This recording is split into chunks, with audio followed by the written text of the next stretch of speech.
bayangkan orang yang terhimpit piutang rumah sakit, dia terhutang katakan 5 juta, kita kasih keringanan itu, mereka akan alhamdulillah sekali itu. Dan mungkin akan membuat mereka semakin segar karena hutangnya akan terhapus.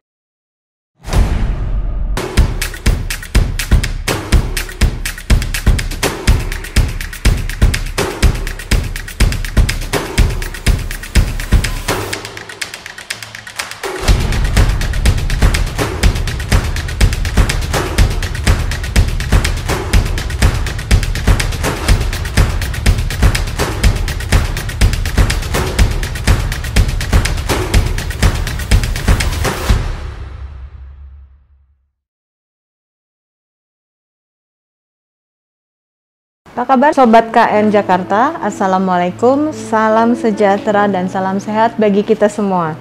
Ketemu lagi di acara informasi layanan Kanwil DJKN DKI Jakarta. Kali ini kita akan ngobrol-ngobrol tentang pelayanan dari bidang piutang negara. Yang akan kita bahas kali ini adalah Crash Program Keringanan Utang. Tema obrolan kali ini adalah The Story Behind, kilas balik atau di belakang layar mengenai proses terbitnya Crash Program Keringanan Utang. Oke, telah hadir bersama kita Bapak Lukman Effendi. Beliau adalah Direktur Piutang Negara dan Kekayaan Negara lain-lain, Direktorat Jenderal Kekayaan Negara, Kementerian Keuangan. Apa kabar Bapak? Alhamdulillah sehat. Alhamdulillah Pak.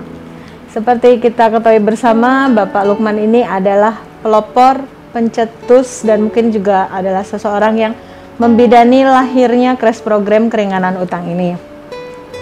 Boleh dikatakan beliau adalah ikon utama dari Crash Program Keringanan Utang. Saya yakin juga seluruh Sobat KN Jakarta mengetahui tentang apa itu keringanan utang, siapa saja yang boleh ikut, kemudian persyaratannya apa saja, itu sudah pasti paham semua. Tetapi saya yakin juga banyak Sobat KN yang belum tahu proses terjadinya Crash Program ini seperti apa, di belakang layarnya seperti apa. Baik, mari kita ngobrol sejenak, ngobrol singkat dengan Pak Lukman. Jadi pertama-tama Pak, terkait dengan Crash Program Keringanan Utang atau PMK 15 tahun 2021 tentang penyelesaian piutang instansi pemerintah yang diurus atau dikelola oleh Panitia Urusan Piutang Negara, Direktorat Jenderal Kekayaan Negara melalui mekanisme Crash Program tahun 2021 atau yang lebih dikenal dengan Crash Program Keringanan Utang. Bagaimana sih Pak filosofi awalnya atau apa yang mendasari ide dari terbentuknya, dari terbitnya Crash Program Keringanan Utang ini Pak? Iya, terima kasih Sobat KN semua.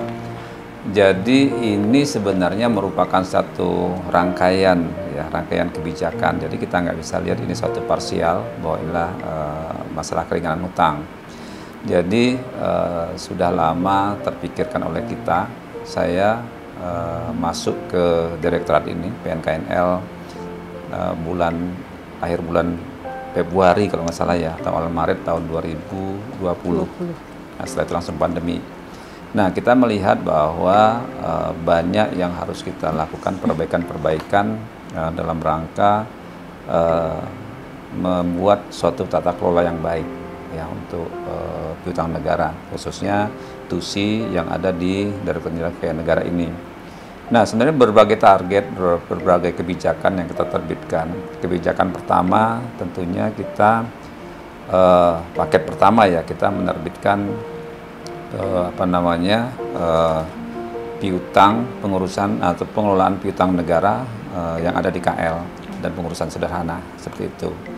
Nah, paket kedua kita menerbitkan PMK 15 tahun 2021, yaitu tentang Crash Program, istilahnya program keringanan utang. Paket ketiga kemarin kita sudah membuat kebijakan terkait dengan piutang BPJS. Nah, paket keempat nanti kelima kita akan mulai membuat kebijakan-kebijakan terkait dengan piutang daerah. Kemudian piutang-piutang yang tidak dikonsolidasikan dalam LKPP. Ini akan kita lihat, ini akan kita tata demikian piutang negara ini. Di samping itu juga kita akan membuat paket penguatan piutang negara PUPN dan juga regulasi untuk mendukung Satgas BLBI. Nah, jadi program kita banyak. Nah, begitu kita masuk ke sini, paket pertama kita selesaikan sekitar bulan Oktober. Jadi dari Maret kita mulai, Maret, April, Mei, Juni, Juli, Agustus, Oktober, 8 bulan kita terbitkan 1 PMK. Nah, kemudian sambil jalan, kita juga sudah menginisiasi untuk memberikan semacam terobosan dalam bentuk bagaimana kita tata kelola PUPN itu menjadi baik. Nah, kita melihat dari data yang ada sebenarnya, dari data yang ada itu kita lihat outstanding kita itu ada sekitar 75,3 triliun, besar sekali ya, triliun. Kemudian jumlah BKPN itu ada berkas kasus piutang negara itu berjumlah 59.514, ya, jadi cukup besar di kita. Nah, ini tersebar di seluruh Indonesia. Nah, kemudian kita bedah dalam BKPN tersebut, ternyata banyak sekali piutang-piutang yang kecil-kecil dan sangat merepotkan tentunya. Betul. Bagaimana PUPN yang sifatnya dibentuknya itu dalam rangka eksekutorial, ya, tetapi kita harus mengurus piutang-piutang yang hanya 500.000, 300.000, 1 juta dan sebagainya, dan effortnya luar biasa besarnya.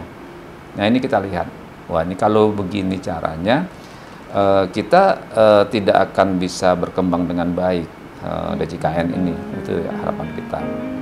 Di samping itu kita juga melihat ada program-program yang sering dilakukan oleh kita DJKN, yaitu keringanan utang.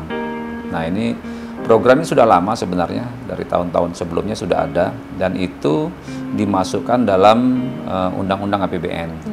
Undang-Undang APBN, tapi dia hanya terbatas pada piutang-piutang yang sifatnya KPR dan UMKM. Nah, tahun 2020 ya, kita pikirkan, teman-teman di Direktorat PNKL pikirkan, memang perlu ada penguatan, perluasan yang tidak hanya UMKM dan KPR RSS, ya, tetapi kita adakan penguatan yaitu terhadap piutang negara dengan jumlah maksimal 1 miliar.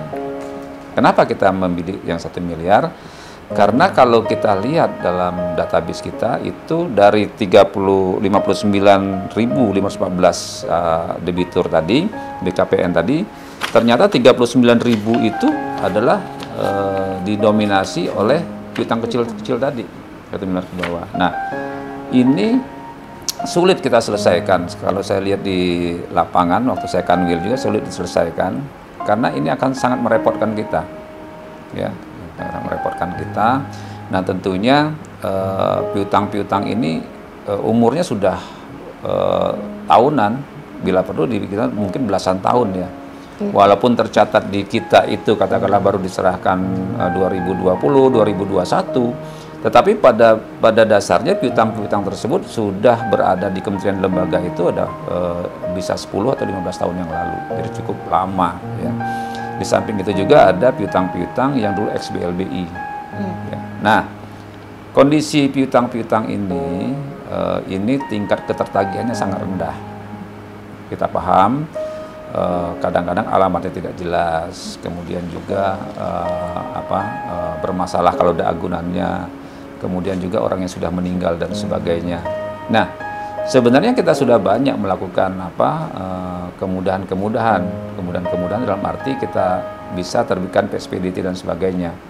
Nah, tapi ini nggak berjalan. Nah, dari pemikiran tersebut kita lihat bahwa perlu kita memberikan keringanan, kita memberikan suatu terobosan bagaimana kita bisa mengurangi debitur-debitur kecil ini, sehingga nanti PUPN itu memang fokus untuk piutang-piutang besar yang perlu eksekutorial tadi, perlu dieksekusi, ya kan? Sehingga fungsi kita untuk melakukan penyitaan, melakukan pencegahan, gazeling dan sebagainya itu akan lebih material kita lakukan daripada kita hutang-hutang yang sifatnya hanya yang kecil-kecil tadi ada 500.000, ada 1 juta dan sebagainya.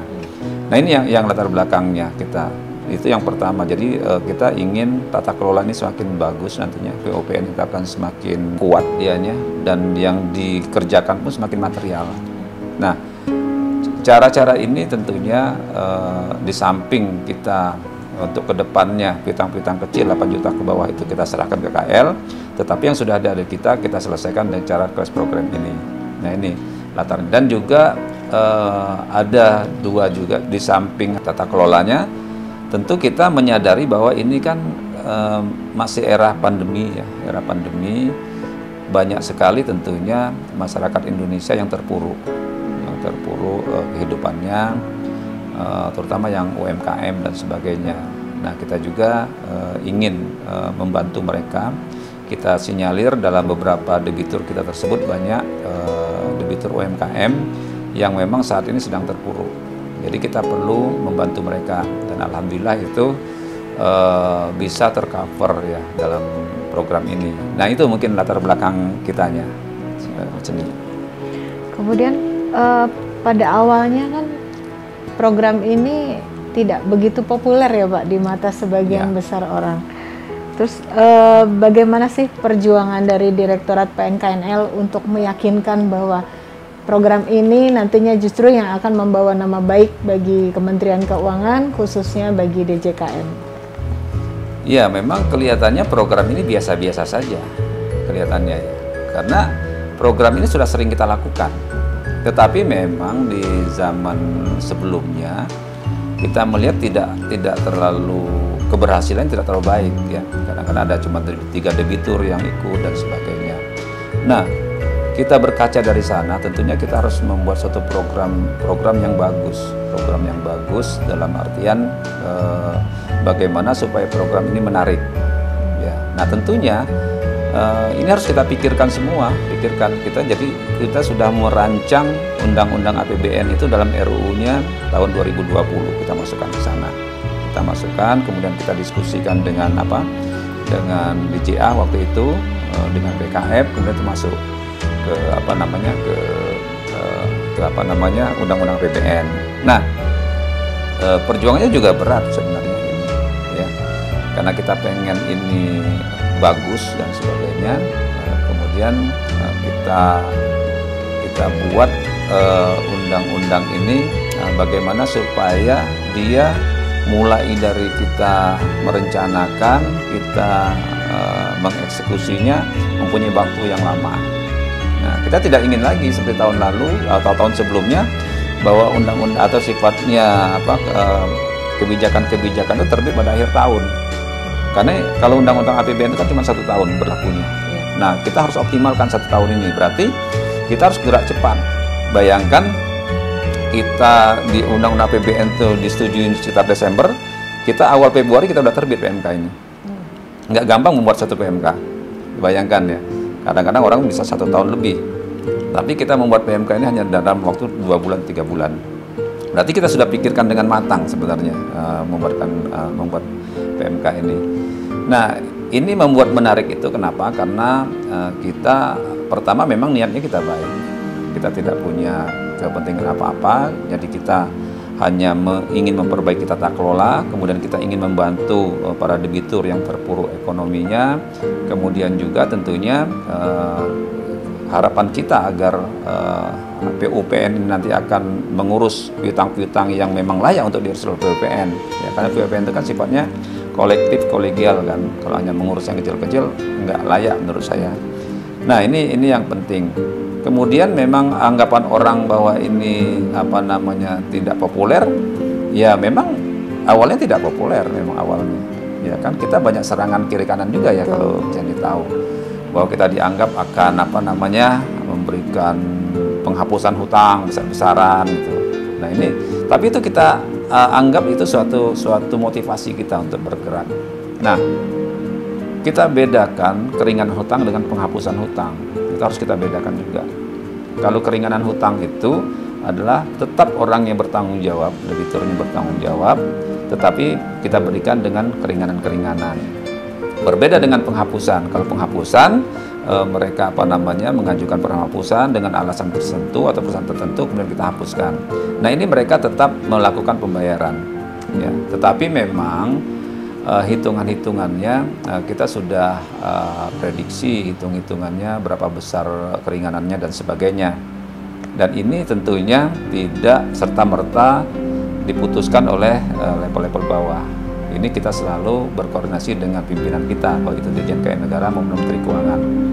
Jadi ini sudah mendapat restu dari Dirjen dan Menteri Keuangan.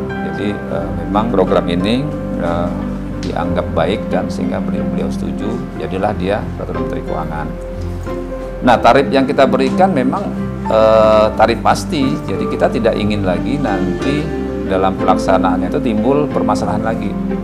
Jadi kita berikan tarif pasti, katakanlah kalau dia itu pada barang jaminannya, berarti dia pokok bunganya, bunga denda dan bunga denda dan ongkos-ongkos hilang semua, kita seperti itu.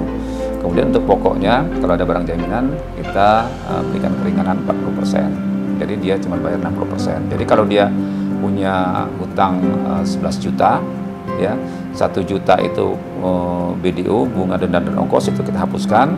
Kemudian pokoknya kita berikan keringanan 40%. Berarti dia tinggal bayar dikurang 1 juta, tinggal 10 juta, 10 juta dikurangi 4 juta, tinggal 6 juta.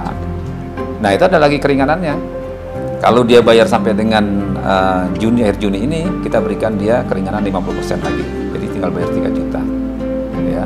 Kalau dia sampai dengan September, dia cuman kalau nggak salah 30%, kalau sampai Desember 20%. Nah, itu kalau ada barang jaminannya, ya berarti dia barangnya tidak akan kita lelang. Ya. Tapi perlu kita pahami juga, kadang-kadang barang jaminan ini sulit untuk kita jual, kita lelang. Karena kadang-kadang dokumennya nggak lengkap, barangnya nggak jelas dan sebagainya. Ini salah satu upaya kita untuk mengembalikan utang-utang tersebut, ya, mengembalikan utang-utang piutang-piutang agar dibayar oleh debitur. Nah, kalau dia nggak ada barang jaminan sama sekali, berarti kan tingkat ketertagihan itu kan akan semakin kecil. Bayangkan hutang ini, piutang-piutang ini sudah berumur antara 1 sampai 15, ada yang 20 tahun dan sebagainya. Kalau BLBI itu kan berarti kan 20 tahun yang lalu, ya kan? Nah, tingkat ketertagihannya pasti akan sulit sekali, yang kecil-kecil dan sebagainya, sehingga yang bukan diindikasikan di database kita tuh ada yang sudah nggak jelas alamatnya, kemudian orang yang sudah meninggal dan sebagainya. Nah, kalau dia nggak ada barang jaminan sama sekali, berarti kita nggak ada yang bisa kita lakukan untuk memaksa seorang untuk bayar. Nah, makanya diberikan keringanan yang lebih besar. Jadi kalau dia tidak barang jaminan, bunga denda dan pokok tadi, bunga denda dan ongkos-ongkos tadi itu dihapuskan 100%, kemudian hutang pokoknya itu diberi keringanan 60%. Jadi dia tinggal bayar 40%. Nah, dari 40% tersebut, kalau dia lunasi sampai Juni ini, ya kan, dia dapat 50%, berarti dia cuma bayar 20%. Nah, ini bentuk keringanan. Ini angka-angka pasti ini untuk memudahkan teman-teman di kantor operasional kita untuk mengeksekusinya. Jadi tidak ada lagi pakai range, kemudian pakai proposal, pakai analisis, enggak lagi seperti itu. Nah, ini yang kita lakukan. Jadi ini benar-benar untuk masyarakat debitur yang kecil-kecil, karena kita ketahui batasan yang kita berikan itu untuk UMKM itu sampai dengan 5 miliar ke bawah, 5 miliar, berarti 5 miliar ke bawah. Kalau KPR RSS itu 100 juta ke bawah, ya. Tapi kalau untuk piutang biasa, ya, yang umum itu 1 miliar ke bawah. Nah, ini yang kita sampaikan. Jadi tantangan-tantangan dan image masyarakat yang awal-awalnya negatif, sekarang sudah berangsur membaik, apalagi dari teman-teman di kantor vertikal kita sudah membuat program ini sebagai program unggulan untuk DJKN Kementerian Keuangan, dan di mana-mana beritanya keringanan utang. Gitu. Mungkin itu sementara. Terima kasih Pak, karena keringanan utang DJKN jadi udah mulai dikenal di mana-mana Pak. Ya. Tadi sudah Bapak sampaikan, dan juga saya kebetulan juga masih ingat Pak, bahwa ketika di bulan Oktober 2020 itu yang PMK mengenai pengelolaan piutang itu baru selesai diterbitkan, Bapak sudah lanjut, ayo kita gas lagi, kita buat lagi PMK yang baru tentang keringanan utang, PMK yang kita menjalankan amanat APBN. Nah itu bisa nggak Pak, Bapak ceritakan sedikit bagaimana perjuangan teman-teman di Subdit PN ini, kemudian juga teman-teman di seksi PN di seluruh Indonesia, karena saya dengar juga dan saya pernah mengalami beberapa kali Pak, di hari Sabtu pun kami diundang untuk rapat membahas tentang PMK ini. Mungkin bisa Bapak ceritakan sedikit pengalaman teman-teman di Subdit PN sini Pak. Iya, sebenarnya ini pekerjaan yang biasa saja menurut saya sih. Karena saya selalu sampaikan ke teman-teman itu kan untuk mencapai suatu keinginan itu kita kan pertama kita harus disiplin dulu. Kemudian kita harus kreatif, ada kreativitas kitanya harus tinggi. Kemudian ada inovasi-inovasi yang kita terbitkan. Yang terakhir militansi. Nah, dalam artian militansi ini tentunya kita melihat apabila kita sudah merencanakan sesuatu, ya targetnya itu adalah selesai, target selesai. Berarti apapun hambatannya, katakanlah hambatan nggak ada dananya, waktunya nggak ada, kemudian kita kekurangan SDM dan sebagainya, itu bisa kita abaikan semua. Karena target kita selesai. Semuanya itu pasti terjadi dimanapun, itu nggak hanya di tempat kita. Kita tidak punya keistimewaan untuk kesempurnaan itu, masalah pendanaan, SDM, kemudian waktu dan sebagainya, kita nggak punya keistimewaan itu. Nah berarti kita harus kerja keras, kita semuanya kerja keras, kerja cerdas, ya seperti itu. Nah memang bagaimana kita bagaimana kita mengkoordinir teman-teman sebenarnya, bagaimana supaya teman-teman tuh nyaman dalam bekerja, ya. Bagaimana kita dan juga setiap kita membuat suatu kebijakan, rasanya kita tidak pernah melokalisir bahwa ini adalah tugas kita sendiri. Ya, ingat kita selalu mengundang perwakilan teman-teman seluruh Indonesia. Malam-malam kemudian kita diskusikan, ya kan. Jadi kita pilih beberapa teman di daerah, apakah dia kepala bidang, apakah dia kepala seksi atau pelaksana, untuk ikut bergabung dengan kita. Bagaimana kita membahas katakanlah masalah dasar hukumnya, itu yang paling berat, dasar hukumnya. Baru kita nanti sudah tahu semua, baru nanti kita bahas di internal kita untuk kita selesaikan. Karena menurut saya kalau kita berdiskusi, tataran diskusi dengan melibatkan semua orang itu hanya dalam tataran membentuk sesuatu keyakinan kita. Tetapi yang mengeksekusi itu adalah kita sendiri. Kita itu dalam artian Direktur PNKNL. Nah, ini menariknya dari PNKNL, kita kan cuma dua subdit, satu kasubdit, satunya kosong, dan dari dua subdit tersebut hanya 5 terisi kasihnya. Jadi sangat minimalis sebenarnya. Dengan banyaknya program kerja yang harus kita lakukan, bayangkan ya. Jadi jangan anggap bahwa kita hanya dalam 1 tahun itu hanya menyelesaikan RPMK keringanan utang ini saja, jangan anggap itu. Program kita banyak sekali kan. Yang pertama yang saya sampaikan, kita sudah menerbitkan PMK yang 163 itu, yang merubah paradigma pengurusan piutang negara menjadi pengelolaan piutang negara kan. Kita sampai ke situ. Dan itu waktunya kejar-kejaran menurut saya sih. Ya, di samping kita harus membenahi fokus PN, membenahi perkumpulan, kita membentuk perkumpulan jurusita dan pemeriksa. Jadi bukannya kalau cuma satu PMK ini saja, ini mungkin lebih ringan. Tetapi dengan padatnya program kerja yang kita lakukan itu, kita bisa menyelesaikan ini luar biasa. Jadi saya menaruh hormat juga dengan teman-teman kita dan sangat menghargai kinerja mereka yang sangat tinggi. Yang istilahnya Sabtu Minggu. Kalau saya itu Sabtu Minggu kadang-kadang teman-teman saya WA aja malam-malam, jam 12 malam, jam 1 malam, Sabtu, Minggu. Nah, itu udah biasa menurut saya situ. Dan saya bersyukurnya teman-teman menikmatin itu. Ya sampai saat ini ya kita masih bisa menikmatin itu. Nah, banyak tantangannya sebenarnya, bagaimana kita harus mengkoordinasikan dengan semua teman-teman kita di daerah tadi. Kemudian bagaimana kita dalam membuat PMK ini berpacu dengan waktu. Bagaimana kita mensiasati agar Direktorat Hukum dan Humas sebagai mitra kita percaya dan mensupport. Bagaimana kita meyakinkan biro hukum kita, ya, dan minta ini segera selesai.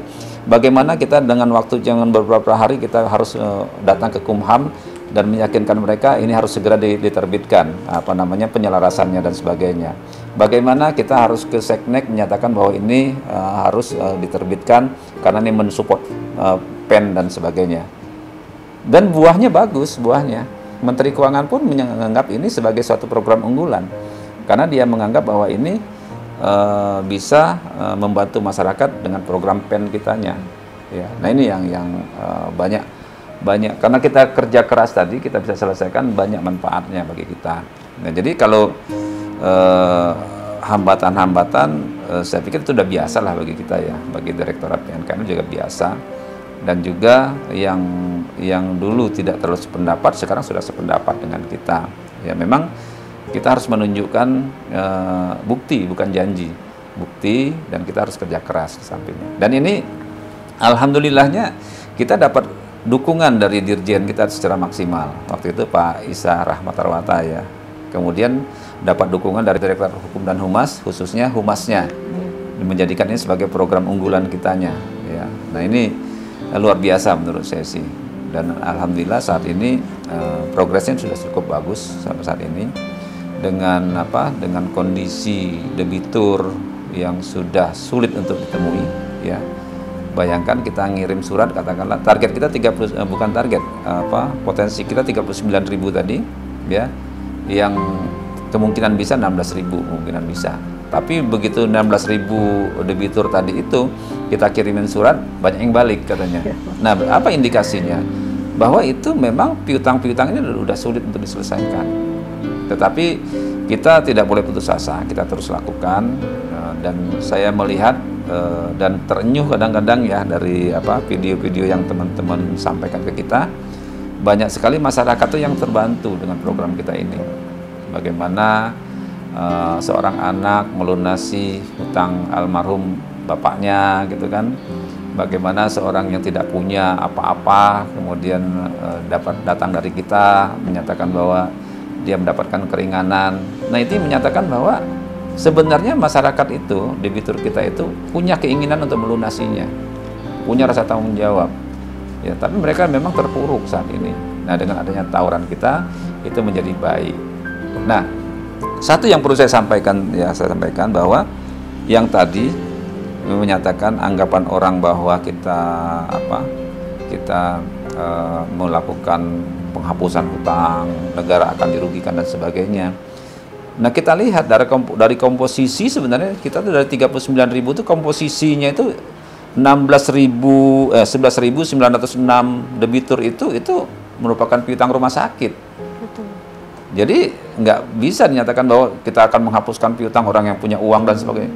Bayangkan orang yang terhimpit piutang rumah sakit, dia terhutang katakan 5 juta, kita kasih keringanan itu, mereka akan alhamdulillah sekali itu. Dan mungkin akan membuat mereka semakin segar karena hutangnya akan terhapus. Kemudian jadi dari piutang-piutang perguruan tinggi yang mahasiswa nggak bisa bayar dan sebagainya, dan juga piutang-piutang lainnya. Nah ini yang menariknya menurut saya sih. Mungkin itu. Iya Pak, terima kasih. Kemudian ini sekarang kan sudah masuk di pertengahan bulan Juni nih Pak. Jadi untuk tahapan pemberian tambahan keringanan yang sebesar 50% ini kan sudah hampir berakhir Pak. Iya. Kira-kira Bapak ada sumbangan ide nggak Pak buat teman-teman di lapangan, apa yang bisa teman-teman di lapangan lakukan untuk menggenjot program ini supaya sukses sampai akhir Pak?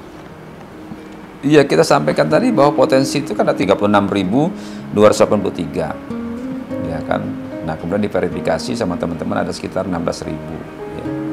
Nah, kita sampai saat ini kita sudah memberikan keringan itu dapat laporan kemarin sore ada 687 yang sudah mengajukan.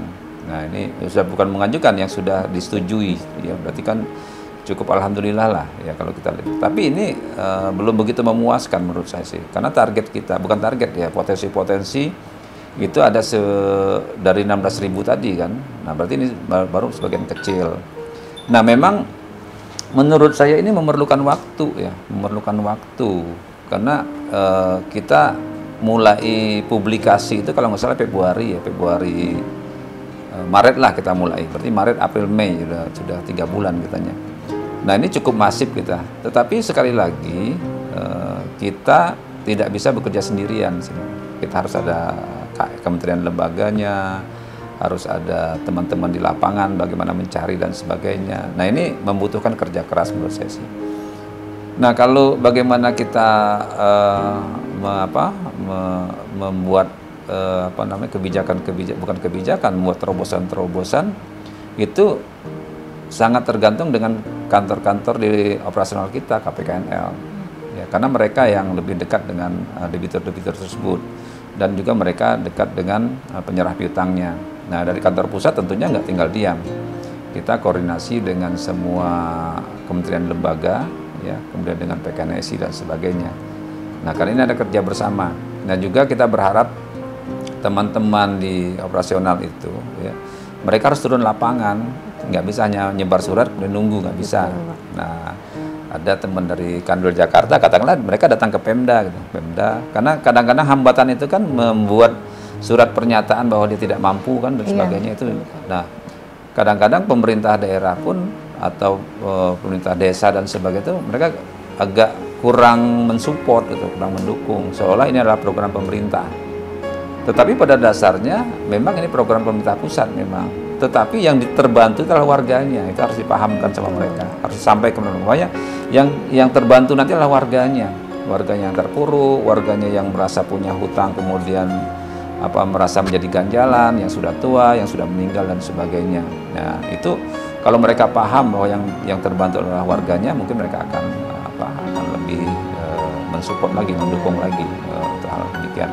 Banyak sebenarnya hal yang bisa dilakukan ya, oleh teman-teman, tapi saya yakin ya teman-teman BJKN, insan piutang negara di daerah itu pasti punya trik-trik tersendiri untuk mensukseskan ini.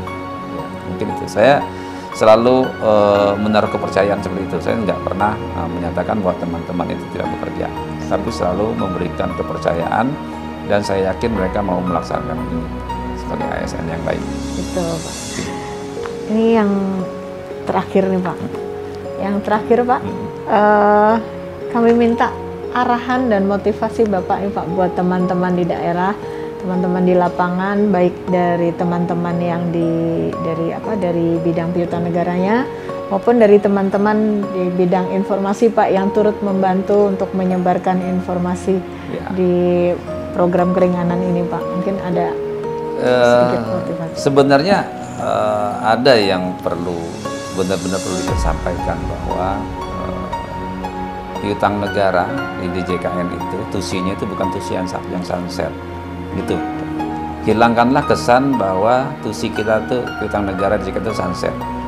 Apabila itu kita terima dan meyakini bahwa itu sunset, maka secara psikologis, secara kerja kita adalah cara bekerja orang yang merasa sudah terpuruk, orang yang sunset. Nah, kita sebagai insan piutang negara harus bangkit bahwa kita berada di sini adalah bagaimana kita menjalankan amanah itu. Tidak selayaknya kita ada di tusi PN, ya, tetapi kita mengerjakan bukan tusi PN. Kita mengerjakan tusi yang lainnya karena kita ketiadaan pekerjaan. Pekerjaan itu tidak akan pernah habis menurut saya sepanjang kita kreatif tadi. Ya, kita bisa kreatif. Tentunya kita harus bahu-membahu antara kantor vertikal, kantor wilayah dan juga kantor pusat harus bahu-membahu. Bagaimana kita menghidupkan kembali tusi piutang negara ini? Tentunya dengan kalau saya sih punya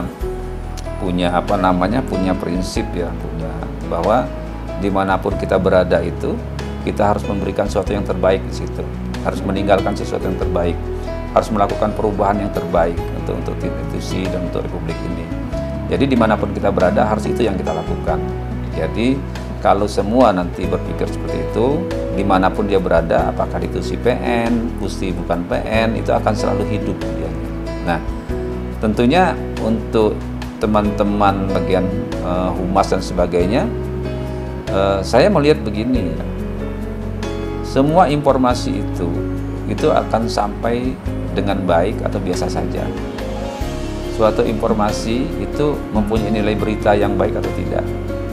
Nah, dari dulu saya selalu melihat bagaimana kita mengembangkan suatu publikasi.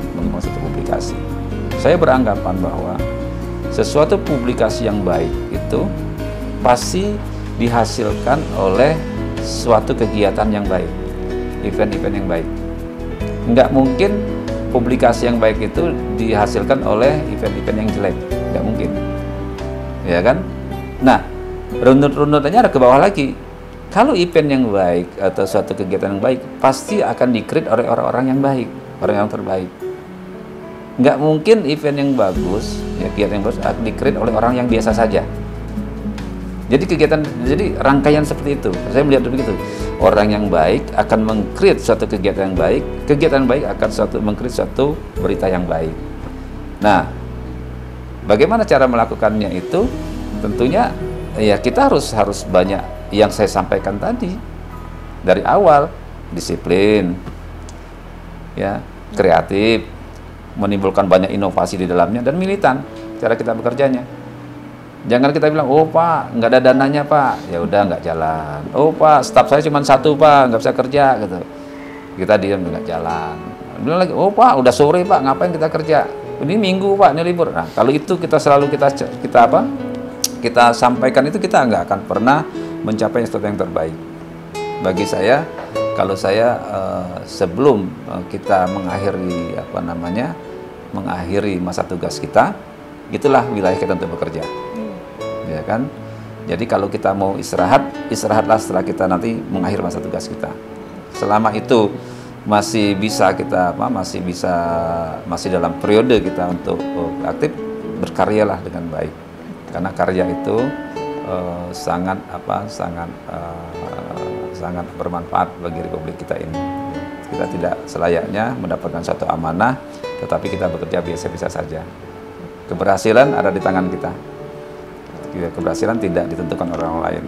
Kita secara individu mau sukses atau tidak sukses ada di tangan kita. Nggak mungkin ada di tangan orang lain. Ya. Nah, kalau kita sukses, dalam bayangan saya, kalau dalam institusi kita sukses, kita tentu berharap semua orang yang terlibat di dalamnya akan sukses nantinya. Kalau PN ini nanti akan bagus kembali, akan kita tata kembali, kemudian yang penguatan berbagai bidang, kita berharap ini akan menjadi baik kita ke depannya. Siap. Mungkin itu yang saya sampaikan. Terima kasih Pak. Mungkin saya bisa ulangi lagi Pak, supaya kita bisa berhasil itu selain kita harus bekerja dengan disiplin, bekerja dengan sungguh-sungguh, bekerja dengan militan, saya tambahkan lagi Pak, bekerja dengan hati, boleh Pak? Ya, boleh-boleh saja seperti itu. Oke. Terima kasih Bapak atas kesempatan dan waktu Bapak yang telah Bapak berikan pada kami, mengingat kesibukan Bapak yang sedemikian padatnya Pak. Mudah-mudahan obrolan singkat dan padat yang mengenai pembahasan keringanan program ini dapat lebih memberikan pemahaman kepada kita tentang KRES program keringanan utang, dan juga dapat menambah semangat teman-teman di lapangan Pak dalam rangka menyukseskan program ini sampai di bulan Desember nanti Pak. Masih banyak waktu. Siap Pak. Oke. Baik Sobat KN, sampai di sini obrolan kita mengenai KRES program keringanan utang. Sampai ketemu di obrolan berikutnya dengan narasumber, tema, dan sudut pandang yang berbeda. Assalamualaikum warahmatullahi wabarakatuh. Salam sehat dan salam sejahtera. Waalaikumsalam warahmatullahi wabarakatuh.